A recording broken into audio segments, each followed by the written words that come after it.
Hi అండి. ఈరోజైతే మంచి పాతకాలం నాటి రెసిపీ తీసుకొచ్చేసానండి. అది కూడా దబ్బకాయతో పక్కండి. ఇది సిట్రస్ యాసిడ్ ఎక్కువ కలిగి ఉంటుంది.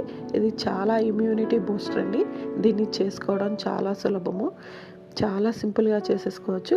ఇది వచ్చేసి పులుపు, తీపి, కారంతో రుచిగా ఉంటుంది. దీనిని అన్నం, ఇడ్లీ, దోశలోకి తినచ్చండి.